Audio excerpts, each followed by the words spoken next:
Invité de chez Jordan, ce jeudi 27 avril 2023, le chroniqueur de l'heure des pros, Philippe Bilgier évoque son importante retraite, qui a pourtant bien du mal à lui suffire.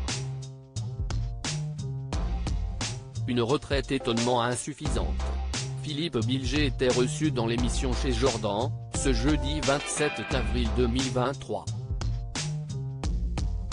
L'homme de 79 ans, très présent dans les médias, il est l'un des assidus chroniqueurs de l'heure des pros sur C8 et intervient également fréquemment dans Les Vraies Voix sur Sud Radio, évoquait ainsi les moments forts qui ont marqué sa vie et sa carrière. Et comme la plupart des invités, il a bien sûr eu le droit à des interrogations sur ses revenus. Celui qui a pris sa retraite d'avocat général le 1er septembre 2019, a donc dû se confier sur le montant de sa pension. Un divorce calamiteux qui m'a coûté une fortune. Ma retraite est de l'ordre de 4 500, 5 000 €, grosso modo, a révélé l'acolyte de Pascal Praud, avant d'ajouter, puisque vous me posez une question personnelle, elle est complètement absorbée par mon loyer et par ma pension alimentaire. Absolument, a-t-il expliqué face à un Jordan de luxe très surpris. Philippe Bilgier a donc justifié, comme tous les gens qui sont théoriquement doués par les choses judiciaires, j'ai été le coupable d'un divorce calamiteux qui m'a coûté une fortune, remarquant aussi, non seulement, j'ai le bonheur de travailler mais je n'aurais pas eu le choix.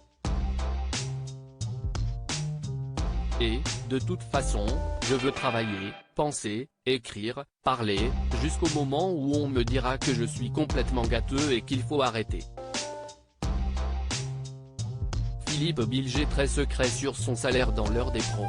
S'il a fait preuve d'une très grande transparence en ce qui concerne le montant de sa retraite, Philippe Bilgier s'est montré bien plus frileux au moment d'évoquer son salaire de chroniqueur, que ce soit sur CNews, ou sur Sud Radio. S'il reconnaît gagner tout de même plus dans le cadre de ses activités radiophoniques, quand le présentateur lui demande combien il touche par mois, la réponse a le mérite d'être claire, je ne vous le dirai pas, élude-t-il, avouant cependant, alors je suce à des années-lumière de Elon Musk, le milliardaire à la tête de SpaceX. Tesla est désormais propriétaire de Twitter, note de la rédaction, mais je gagne plus que les gens modestes qui se battent pour leurs conditions quotidiennes et, peut-être, contre la loi sur les retraites, a-t-il conclu. À lire aussi Charles Consigny dans On PC, Philippe Bilgier s'explique après son tweet jugé homophobe, vidéo, télé loisirs.